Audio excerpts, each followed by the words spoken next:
Welcome back. അപ്പോൾ ഇന്ന് 14ാമത്തെ നോമ്പാണല്ലേ, അതുകൊണ്ട് തന്നെ 13ാമത്തെ നോമ്പിൻ്റെ വിശേഷങ്ങളായിട്ടാണ് ഞാൻ വന്നിട്ടുള്ളത് കേട്ടോ. അപ്പോൾ പതിവ് പോലെ ഉച്ചക്ക് ഞാൻ നേരത്തെ ഒരു വീഡിയോയിൽ പറഞ്ഞ പോലെ തന്നെ നോമ്പാണെന്ന് കരുതി നമുക്ക് രാവിലെ ഉച്ചക്കൊക്കെ കുക്കിംഗ് ഉണ്ട് കേട്ടോ. അപ്പോൾ ഇന്ന് ഞാൻ തലേദിവസം ബാക്കിയുള്ള ചോറ് വെച്ചിട്ട് ഒരു തക്കാളി ചോറ് പോലെ ഈസി ആയിട്ടൊരു മുട്ടൊക്കെ ഇട്ടിട്ട് തക്കാളി മുട്ട ചോറ് എന്ന് വേണമെങ്കിൽ പറയാം. അപ്പോൾ അങ്ങനെ ഉണ്ടാക്കി കൊടുക്കാം കേട്ടോ കുട്ടികൾക്ക്. അപ്പോൾ നോമ്പായി കഴിഞ്ഞാൽ ഇതുപോലുള്ള തട്ടിക്കൂട്ട് റെസിപ്പീസാണ് കൂടുതലും കുട്ടികൾക്ക് കൊടുക്കൽ കേട്ടോ. ചോറ് ബാക്കിയില്ല എന്നുണ്ടെങ്കിൽ ചിലപ്പം കഞ്ഞിയായിരിക്കും, അതുമല്ല എന്നുണ്ടെങ്കിൽ നെയ്ച്ചോറിൻ്റെ അരിയും മറ്റേ നമ്മൾ പരിപ്പൊക്കെ കൂട്ടിയിട്ടൊരു കിച്ചടി പോലെ അങ്ങനെയൊക്കെയാണ് കൊടുക്കലുള്ളത് കേട്ടോ. അപ്പോൾ ഇന്നും നമുക്ക് റെസിപ്പീസും കാര്യങ്ങളൊക്കെ ഇൻക്ലൂഡ് ആക്കിയിട്ടുള്ളൊരു വീഡിയോ ആണുള്ളത്. അപ്പോൾ അതുകൊണ്ട് തന്നെ സ്കിപ്പ് ചെയ്യാതെ ഫുള്ള് കാണാൻ വേണ്ടി ശ്രമിക്കുക. അതുപോലെ വീഡിയോസ് ഇഷ്ടപ്പെടുകയാണെന്നുണ്ടെങ്കിൽ ലൈക്ക് ചെയ്യാനും സബ്സ്ക്രൈബ് ചെയ്യാനും ഷെയർ ചെയ്യാനൊന്നും മറന്നു പോകരുത് കേട്ടോ. പുതിയ വ്യൂവേഴ്സ് ഉണ്ടെങ്കിൽ ആ ഒരു ബെല്ലൈക്കണിൽ നോട്ടിഫിക്കേഷൻ ഒന്ന് പ്രസ് ചെയ്ത് കൊടുക്കുക കേട്ടോ.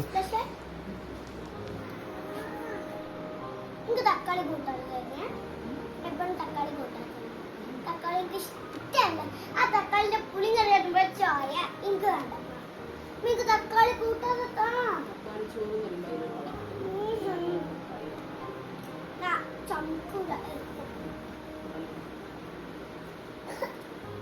തക്കാളി ചോറ് തക്കാളി ഇല്ലതാ.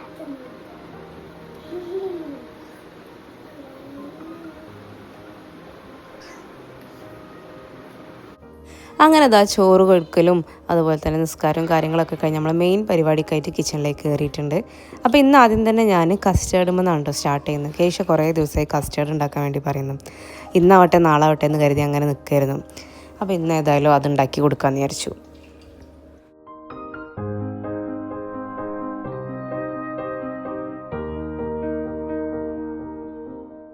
കസ്റ്റേർഡൊക്കെ ഇപ്പോൾ എല്ലാവരും കോമൺ ആയിട്ട് ഉണ്ടാക്കുന്നതുകൊണ്ട് തന്നെ എല്ലാവർക്കും അതിൻ്റെ റെസിപ്പീസൊക്കെ അറിയാമായിരിക്കും അല്ലേ. പിന്നെ നമുക്കിപ്പോൾ എല്ലാത്തിനും ഇൻസ്റ്റൻറ്റ് മിക്സുകളും ഉണ്ടല്ലോ, കസ്റ്റേർഡ് മിക്സൊക്കെ ഉള്ളതുകൊണ്ട് ഈസി ആയിട്ട് ഉണ്ടാക്കാൻ പറ്റും. അപ്പോൾ ഒതൻറ്റിക്കായിട്ട് കസ്റ്റേർഡ് ഉണ്ടാക്കാന്ന് പറയുമ്പോൾ മുട്ടയുടെ മഞ്ഞയും പഞ്ചസാരയൊക്കെ വെച്ചിട്ട് കുറച്ച് ടൈം എടുത്തിട്ടാണ് കസ്റ്റേർഡ് ഉണ്ടാക്കുക. അപ്പോൾ ഇങ്ങനെ മിക്സൊക്കെ ഉണ്ടാകുമ്പോൾ നമുക്ക് ഈസി ആയിട്ട് ഉണ്ടാക്കിയെടുക്കാനും പറ്റും.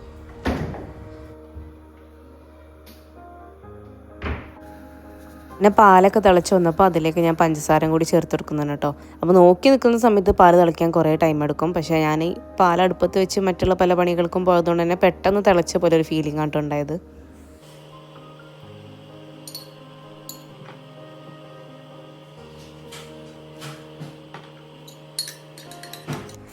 അങ്ങനെ കസ്റ്റാർഡൊക്കെ തണുക്കാൻ വേണ്ടി മാറ്റി വെച്ചിട്ടുണ്ട്. അപ്പോൾ ഇന്നത്തെ നമ്മളെ മെനു കസ്റ്റാർഡും അതുപോലെ തന്നെ പുട്ടും ചിക്കൻ കറിയുമാണ്. പിന്നെ സ്നാക്കായിട്ട് ഞാൻ ഇറച്ചിപ്പത്തിരി ആയിട്ട് ഉണ്ടാക്കുന്നത്.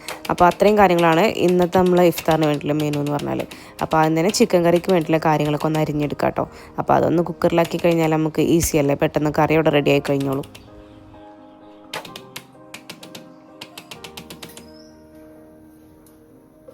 ചിക്കൻ കറി ആണെങ്കിലും ഈസി ആയിട്ട് ഉണ്ടാക്കാൻ പറ്റുന്ന സാധാരണ ഒരു മുളകിട്ട ചിക്കൻ കറി ആയിട്ട് ഉണ്ടാക്കുന്നത്. അപ്പോൾ അതൊക്കെ എല്ലാവർക്കും അറിയുന്നവർക്കും എന്നെക്കാളും എക്സ്പേർട്ടായിട്ടുള്ള ആൾക്കാരാണ് ഈ വീഡിയോ കാണുന്നുണ്ടാവുക. എന്നാലും ബിഗിനേഴ്സ് ആയിട്ടുള്ള ആരെങ്കിലും ഉണ്ടെങ്കിൽ ജസ്റ്റ് ഇൻ കേസ് അതിന് വേണ്ടിയിട്ട് മാത്രം ഞാനൊന്ന് റെസിപ്പി ഒന്ന് പെട്ടെന്ന് പറയാം കേട്ടോ. അപ്പോൾ ഞാനിപ്പോൾ കുക്കറിലെടുത്ത് വെളിച്ചെണ്ണ ഒഴിച്ചിട്ടുണ്ട്. വെളിച്ചെണ്ണൻ്റെ കൂടെ ഒന്ന് ഫ്ലേവർ ഉണ്ടാക്കാൻ വേണ്ടിയിട്ട് മാത്രം ഒരു 1/2 സ്പൂണ് നെയ്യും കൂടി ചേർത്തിട്ടുണ്ട് കേട്ടോ. അതിലേക്ക് 1/2 ടേബിൾ സ്പൂൺ വീതം ഉലുവയും വലിയ ജീരകവും കൂടി പൊട്ടിച്ചെടുക്കുന്നുണ്ട്. ശേഷം കുറച്ച് കറിവേപ്പിലയും കൂടി ചേർക്കുന്നുണ്ട്. ഇനി നമ്മൾ അരിഞ്ഞു വെച്ചിട്ടുള്ള സവാളയും അതുപോലെ തന്നെ ഇഞ്ചി വെളുത്തുള്ളി കുത്തിയതും കൂടി ചേർക്കുന്നുണ്ട് കേട്ടോ. അപ്പോൾ ഞാനിപ്പോൾ ഇവിടെ മീഡിയം സൈസുള്ള ഒരു 3 സവാളയാണ് എടുത്തിട്ടുള്ളത്. അതുപോലെ തന്നെ ഇഞ്ചി വെളുത്തുള്ളിയും ആവശ്യത്തിന് എടുക്കുക. ഇനി അതും കൂടി ചേർത്ത് നന്നായിട്ടൊന്ന് വഴറ്റിയെടുക്കുക. വഴറ്റുന്നതിൻ്റെ കൂട്ടത്തിലേക്ക് ഞാനൊരു പിഞ്ച് പഞ്ചസാരയും കൂടി ആഡ് ചെയ്യുന്നുണ്ട് കേട്ടോ.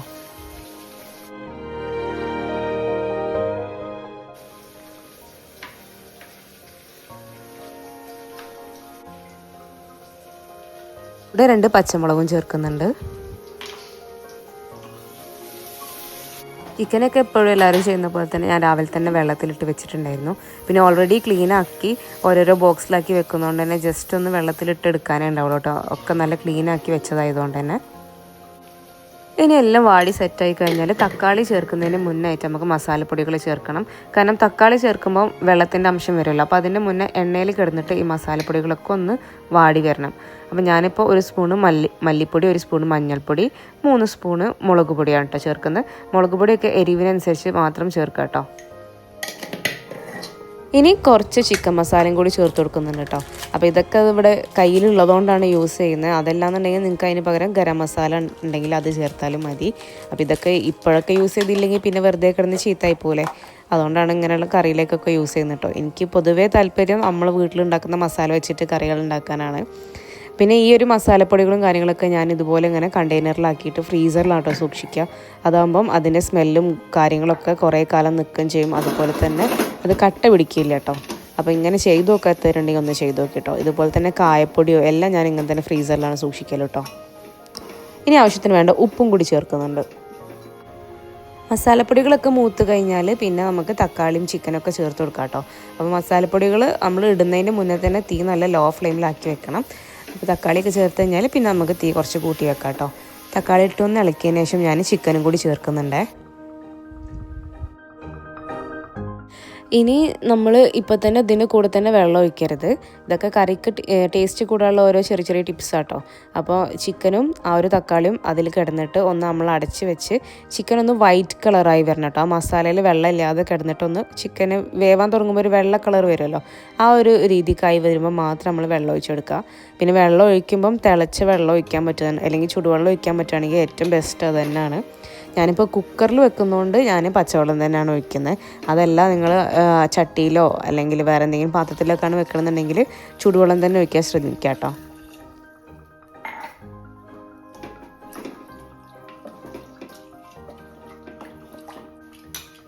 കുക്കർ അടച്ച് വെച്ചിട്ട് ഹൈ ഫ്ലെയിമിൽ ഒരു 3 വിസിൽ കേട്ടോ. അപ്പം ഈ ഒരു കുക്കറിൽ വെക്കുന്ന ചിക്കൻ കറി എന്ന് പറഞ്ഞാൽ നമുക്ക് അപ്പം തന്നെ എടുത്ത് യൂസ് ചെയ്യരുത്. ചിക്കൻ കറി എന്നല്ല, ഏത് കറി ആയാലും കുറച്ച് സമയം വെക്കുമ്പോഴാണ് ടേസ്റ്റ് കൂടുക. അപ്പോൾ ഇതാകുമ്പം പ്രത്യേകിച്ചും ഒന്ന് ആവിയൊക്കെ പോയി ചൂടൊക്കെ ആറിയതിന് ശേഷമാണ് കറക്റ്റ് ആ ഒരു ടേസ്റ്റ് കിട്ടുക കേട്ടോ. ചൂടോടുകൂടി നമ്മൾ ആവിയൊക്കെ കഷ്ടപ്പെട്ട് പോക്കി തുറന്ന് കഴിഞ്ഞെടുത്ത് കഴിഞ്ഞാൽ ചിലപ്പം അതൊരു വെള്ളം വിട്ട പോലെ ഒരു ടേസ്റ്റ് ഇല്ലാത്തൊരു കറി പോലെ ഫീൽ ചെയ്യും. അപ്പോൾ ഇങ്ങനെ ചെയ്ത് നോക്കാത്തവരുണ്ടെങ്കിൽ ചെയ്ത് നോക്കി കേട്ടോ. ഇനി അത് കഴിഞ്ഞത് നമുക്ക് തലേദിവസം കുറച്ച് ബീഫ് കിട്ടിയിട്ടുണ്ടായിരുന്നു കേട്ടോ. അപ്പം അത് കുറച്ച് അത്യാവശ്യം നല്ല മുറ്റുള്ള ബീഫാണെന്ന് കണ്ടപ്പോൾ തന്നെ തോന്നിയിട്ടുണ്ടായിരുന്നു. അപ്പോൾ അത് കറി വെച്ചാലൊന്നും എനിക്ക് അത്ര ടേസ്റ്റ് ഉണ്ടാവും തോന്നുന്നില്ല. അപ്പോൾ ഞാൻ കുറച്ച് സ്നാക്സ് ഉണ്ടാക്കാൻ വേണ്ടിയിട്ട് ജസ്റ്റ് ഒന്ന് കട്ട് ചെയ്തെടുക്കുകയാണ്.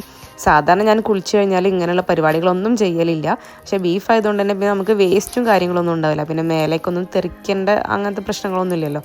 അതുകൊണ്ട് പിന്നെ ഞാൻ ഇപ്പം കട്ട് ചെയ്യാൻ കരുതി അങ്ങനെ വെച്ചതാണ്. അങ്ങനെ നമുക്ക് സ്നാക്കിന് വേണ്ടിയിട്ടുള്ള കുറച്ച് ഇറച്ചി മാത്രമുള്ള പീസ് മാറ്റിയതിന് ശേഷം ബാക്കിയുള്ള നമ്മളെ നെയ്യ് മറ്റുള്ള എല്ല് കാര്യങ്ങളൊക്കെ ഞാൻ വേറൊരു ബോക്സിലാക്കി വെക്കാം കേട്ടോ. പിന്നീട് എപ്പോഴെങ്കിലും ഒരു കറി വെക്കാമല്ലോ. ഇനി അതൊന്ന് വേവിച്ചെടുക്കാൻ വേണ്ടി പോവാണ്. അപ്പോൾ അതിലേക്ക് ആവശ്യത്തിനുള്ള ഉപ്പ് ചേർത്ത് കൊടുക്കുന്നുണ്ട്. പിന്നെ ഒരു 1/2 ടീസ്പൂൺ മഞ്ഞൾപ്പൊടിയും അതുപോലെ തന്നെ 1 സ്പൂൺ മുളക് പൊടിയും ചേർക്കുന്നുണ്ട് കേട്ടോ.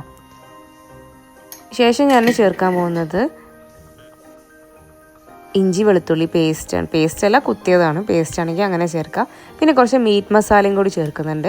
നേരത്തെ പറഞ്ഞ പോലെ തന്നെ മീറ്റ് മസാല ഒന്നും ഇല്ലയെന്നുണ്ടെങ്കിൽ ജസ്റ്റ് ഗരം മസാല ചേർത്ത് കൊടുത്താലും മതി കേട്ടോ. ഇനി അടി പിടിക്കാതിരിക്കാൻ വേണ്ടി മാത്രം കുറച്ച് വെള്ളം കൂടി ഒഴിച്ചിട്ട് ഞാൻ വേവിച്ചെടുക്കാൻ വേണ്ടി പോവാണ്. അപ്പോൾ ബീഫ് ഞാൻ ഹൈ ഫ്ലെയിമിൽ 1 വിസിലും പിന്നെ ലോ ഫ്ലെയിമിൽ, ഇത് ഞാൻ നേരത്തെ പറഞ്ഞല്ലോ കുറച്ച് മൂത്ത പോലത്തെ ഒരു ബീഫ് ആയതുകൊണ്ട് തന്നെ ലോ ഫ്ലെയിമിൽ ഒരു 10 വിസിൽ ഞാൻ വേവിച്ചെടുത്തിട്ടുണ്ട് കേട്ടോ. അതല്ലാന്നുണ്ടെങ്കിൽ നോർമലി നമുക്കൊരു 7-8 വിസിൽ കൊണ്ട് ബീഫ് റെഡിയാവുന്നതാണ്. അങ്ങനെ അത്രയും കാര്യങ്ങൾ കഴിഞ്ഞതിന് ശേഷം ഇതാന്ന് എന്താണെന്നറിയില്ല, റേക്കൊക്കെ അത്യാവശ്യം മോശപ്പെട്ടൊരു സ്വഭാവമായിരുന്നു കേട്ടോ. അപ്പോൾ ഓളൊന്ന് ജസ്റ്റ് പോയി ഉറക്കി. പിന്നെ നിസ്കാരം അസറും കാര്യങ്ങളൊക്കെ കഴിഞ്ഞ് ഒരു 4:30 ആയപ്പോഴാണ് വീണ്ടും കിച്ചണിലേക്ക് വന്നിട്ടുള്ളത്. അപ്പോൾ ഞാനിതാ ബീഫ് ഒക്കെ റെഡിയായി, വിസിലൊക്കെ പോയി ചൂടൊക്കെ ആറിയിട്ടുണ്ടായിരുന്നു. അപ്പോൾ ജസ്റ്റ് ഒന്ന് വെള്ളം വാർക്കാൻ വേണ്ടി വെക്കാം കേട്ടോ.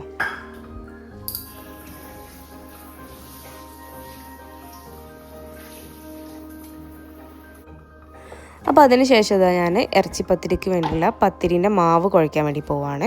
അപ്പോൾ ഞാൻ മൈദപ്പൊടി ആട്ടോ എടുത്തിട്ടുള്ളത്. അതിലേക്ക് ആവശ്യത്തിനുള്ള ഉപ്പും കൂടി ചേർത്ത് കൊടുത്തിട്ടുണ്ട്. പിന്നെ 1 സ്പൂണ് നെയ്യും കൂടി ചേർക്കുന്നുണ്ട് കേട്ടോ. ഇനി ആദ്യം ഇതൊന്ന് കൈവച്ചിട്ട് മിക്സാക്കി കൊടുത്തതിന് ശേഷം നേരിയ ചൂടുള്ള ഒരു ഇളം ചൂടുള്ള വെള്ളം ഉപയോഗിച്ചിട്ട് നന്നായിട്ട് കുഴച്ചെടുക്കാൻ പോവാണ്. അപ്പോൾ ഞാൻ ഈ ഒരു ഇറച്ചിപ്പത്തിരി ഉണ്ടാക്കാമെന്ന് കരുതി നിന്നത് ഞാൻ മുന്നത്തെ ഒരു ഷോർട്സിൽ കാണിച്ചിട്ടുണ്ടായിരുന്നല്ലോ, ഒരു ഗുജിയ മേക്കർ ഉള്ളത്. അപ്പോൾ അത് വെച്ചിട്ട് നമുക്ക് ഇറച്ചിപ്പത്തിരിൻ്റെ മോഡലിൽ പെട്ടെന്ന് ഉണ്ടാക്കിയെടുക്കാമല്ലോ എന്ന് കരുതിയിട്ടാണ് ഞാൻ ഈ പരിപാടിക്ക് നിന്നത്.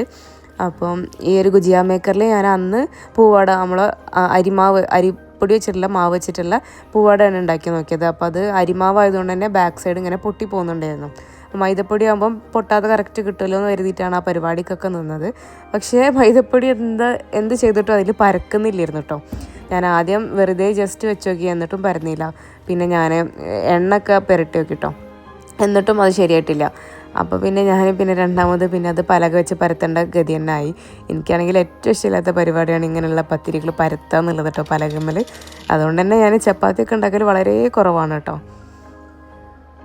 അങ്ങനെ ആ മാവ് സെറ്റാക്കി അടച്ചു വെച്ചതിന് ശേഷം ഞാനിതാ നമുക്ക് കസ്റ്റാർഡിലേക്ക് വേണ്ടിയുള്ള ഫ്രൂട്ട്സ് കട്ട് ചെയ്തിട്ടുണ്ട് കേട്ടോ. അപ്പോൾ ഇവിടെ ഉള്ള ഫ്രൂട്ട്സ് തന്നെയാണ് എടുത്തിട്ടുള്ളത്, സ്പെഷ്യലായിട്ട് ഫ്രൂട്ട്സ് ഒന്നും എടുത്തിട്ടില്ല കേട്ടോ.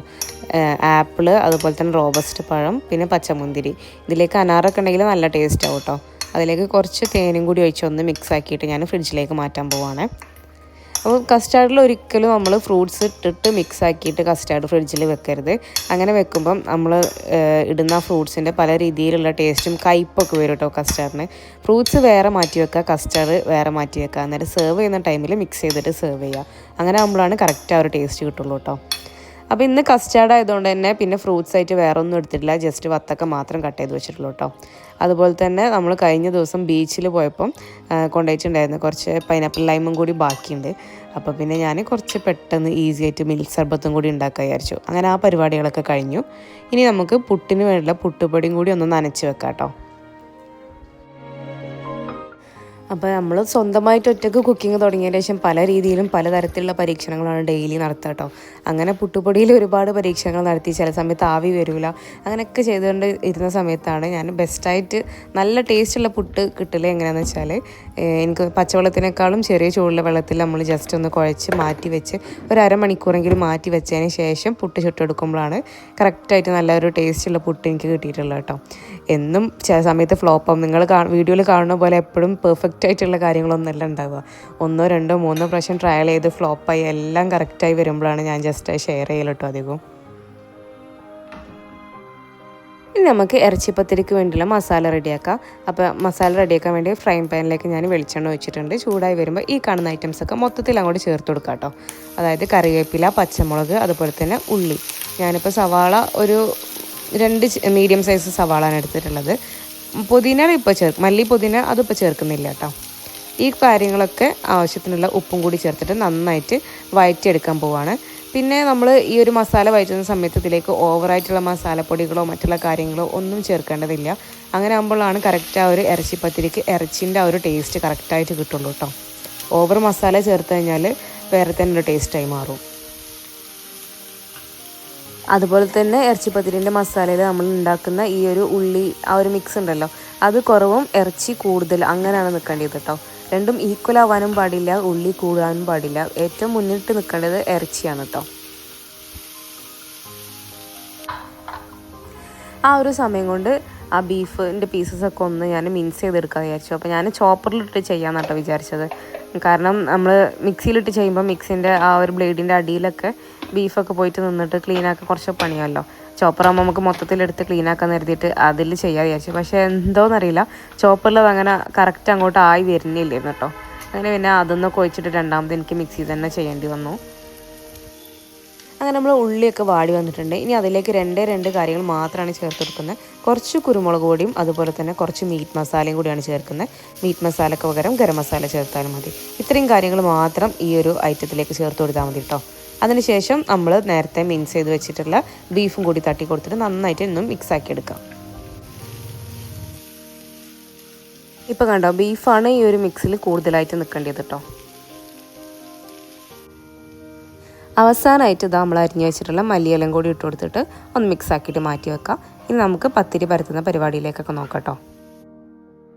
അങ്ങനെ മൈദ വെച്ചിട്ട് ഒരു മീഡിയം സൈസ് പത്തിരി പരത്തി അതിലേക്ക് ഞാനെന്താ 2 സ്പൂണ് ആ ഒരു ഫില്ലിങ് വെച്ച് കൊടുക്കുകയാണ്. ഇനി അതിൻ്റെ മേലെ നിങ്ങൾക്ക് ഒരു പത്തിരിയും കൂടി പരത്തിയിട്ട് അതുപോലെ തന്നെ വെച്ച് കൊടുത്തിട്ട് സൈഡ് സീൽ ചെയ്തിട്ട് അങ്ങനെ കറക്റ്റ് ആ ഒരു പത്തിരിൻ്റെ ഷേപ്പ് തന്നെ പൊരിച്ചെടുക്കുക. അപ്പോൾ ഞാനിപ്പോൾ പത്തിരി പരത്തുന്നതിൻ്റെ എണ്ണം കുറയ്ക്കാനും പിന്നെ കുറച്ചുകൂടി ആ ഒരു എന്താ പറയുക മൈദൻ്റെ ടേസ്റ്റ് കുറച്ച് കുറയ്ക്കാമെന്ന് കരുതിയിട്ട് ഞാൻ ഒരു പത്തിരി ഇതുപോലെ ഇങ്ങനെ മടക്കി നമ്മൾ പൂവടൊക്കെ ഉണ്ടാക്കുന്ന പോലെ ഹാഫാക്കി മടക്കിയിട്ട് സൈഡൊന്ന് സീൽ ചെയ്തിട്ട് അങ്ങനെയാണ് കേട്ടോ ഞാൻ ഉണ്ടാക്കിയെടുക്കാൻ പോകുന്നത്. അതെല്ലാം നിങ്ങൾക്ക് ഒരു പത്തിരിൻ്റെ മേലെ ഫില്ലിങ് വെച്ച് അതിൻ്റെ മേലെ വീണ്ടും പത്തിരി വെച്ച് എന്നിട്ട് മൊത്തം റൗണ്ടായിട്ട് സൈഡ് മടക്കിയിട്ട് അങ്ങനെയും പത്തിരി ചെയ്തെടുക്കാം കേട്ടോ. അതൊക്കെ നിങ്ങളുടെ ഇഷ്ടത്തിന് ചെയ്യാം. അപ്പോൾ ഈ സൈഡ് സീൽ ചെയ്യാൻ ആദ്യം കൈവച്ചിട്ട് ആ ഒരു ഏരിയയിൽ നമ്മൾ മസാല കഴിഞ്ഞിട്ടുള്ള ബാക്കി ഏരിയയിൽ ഒന്ന് പ്രസ് ചെയ്തിട്ട് അവിടെ ഒട്ടിച്ചു കൊടുക്കുക. ശേഷം ഇങ്ങനെ പുറത്തുനിന്ന് അകത്തേക്ക് ഇങ്ങനെ ബ്രൈഡ് ചെയ്തെടുത്താൽ മതി കേട്ടോ. കാണുമ്പം കുറച്ച് ഡിഫിക്കൽട്ടായിട്ട് തോന്നുന്നുണ്ടെങ്കിലും ചെയ്തു വന്നാൽ ഈസിയാണ് കേട്ടോ.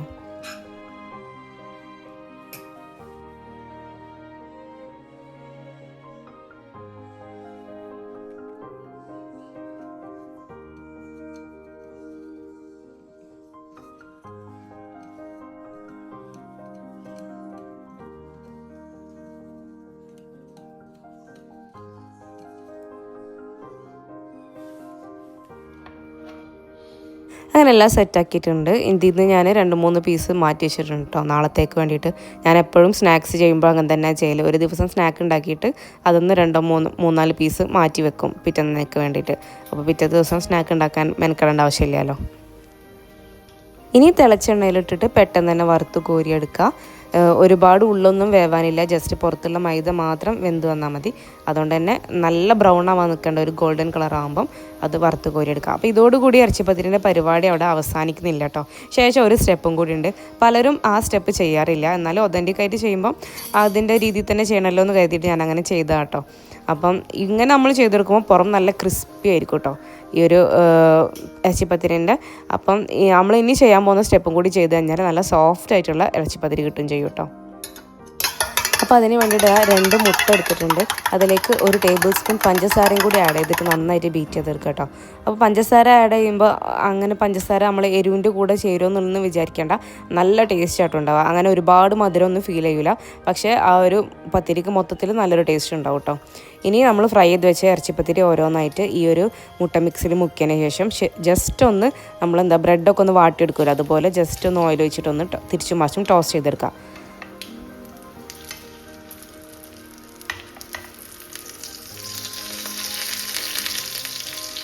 അപ്പോൾ ഈ ഒരു സ്റ്റെപ്പ് ചെയ്യാത്തവരാണെങ്കിൽ ഒന്ന് ചെയ്ത് നോക്കട്ടോ, ടേസ്റ്റിൽ വരുന്ന വ്യത്യാസം നിങ്ങൾക്ക് മനസ്സിലാവും.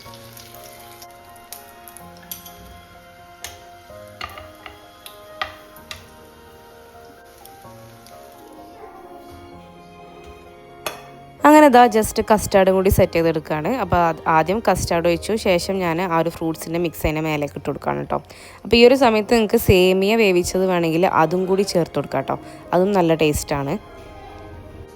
ഞാൻ അതിൻ്റെ മേലേക്ക് ഇതാ ഒരു സ്കൂപ്പ് ഐസ്ക്രീം വെച്ച് കൊടുക്കാം കേട്ടോ. അപ്പോൾ ഞാനിപ്പോൾ നോമ്പായതുകൊണ്ട് തന്നെ വെറുതെ ബോക്സ് വാങ്ങി ചീത്താക്കണമെന്ന് കരുതിയിട്ട് ഓരോ ചെറിയ കപ്പായിട്ട് അങ്ങനെ കേട്ടോ വാങ്ങിയിട്ടുള്ളത്. അപ്പോൾ ഓരോ ഗ്ലാസ്സിലേക്ക് ഓരോ കപ്പ് എന്നുള്ള രീതിയിൽ അങ്ങനെയാണ് ചെയ്തത് കേട്ടോ. ഒരു സ്കൂപ്പ് ഐസ്ക്രീമും അതിൻ്റെ മേലെ നിങ്ങൾക്ക് എന്തെങ്കിലും സോസോ കാര്യങ്ങളോ അല്ലെങ്കിൽ ഗാർണിഷിങ്ങിന് ചെറീസോ അങ്ങനെയൊക്കെ വേണമെങ്കിൽ വെച്ച് കൊടുക്കാം. പിന്നെ ഇപ്പം സമയമില്ലാത്തതുകൊണ്ടും ഒരുപാട് ആർഭാടൊന്നും വേണ്ടല്ലോ, നമുക്ക് തന്നെ കഴിക്കാനുള്ളത് കരുതിയിട്ടതാ ഇതുപോലെ ജസ്റ്റ് ആ ഒരു ഐസ്ക്രീം വെച്ചിട്ട് ഞാൻ നിർത്താം കേട്ടോ. ഈ പരിപാടിക്കൊക്കെ നിൽക്കുന്നതിൻ്റെ മുന്നേ ഞാൻ അതിൻ്റെ ഇടയിൽ കൂടെ പുട്ടും കൂടി ഒന്ന് വെച്ചിട്ടുണ്ടായിരുന്നു കേട്ടോ. അപ്പോൾ പുട്ടും സെറ്റായിട്ടുണ്ട്, അപ്പോൾ അതൊന്ന് കുത്തിയെടുക്കുകയാണ്. അപ്പോൾ ടേബിളും സെറ്റാണ്, ഇനി നോമ്പ് തുറന്നാൽ മതി കേട്ടോ. അപ്പോൾ എന്തായാലും വീഡിയോസൊക്കെ എല്ലാവർക്കും ഇഷ്ടമാവുന്നുണ്ടെന്ന് കരുതാണ്. റെസിപ്പീസൊക്കെ ട്രൈ ചെയ്ത് നോക്കുക, ഫീഡ്ബാക്സ് ഒക്കെ എഴുതി അറിയിക്കാം കേട്ടോ. കമൻറ്റ് ബോക്സിൽ ജസ്റ്റ് കമൻറ്റായിട്ട് എന്തെങ്കിലും സ്മൈലോ എങ്ങനെയെങ്കിലും ജസ്റ്റ് ഒന്ന് ഫീഡ്ബാക്സ് തരാം. അതുപോലെ തന്നെ ഫ്രണ്ട്സിനും ഫാമിലിക്കൊക്കെ ഷെയർ ചെയ്ത് കൊടുക്കാം കേട്ടോ. അപ്പോൾ ഇനി അടുത്തൊരു വീഡിയോ ആയിട്ട് വീണ്ടും വരാം. അതുവരേക്കും ബൈ ബൈ.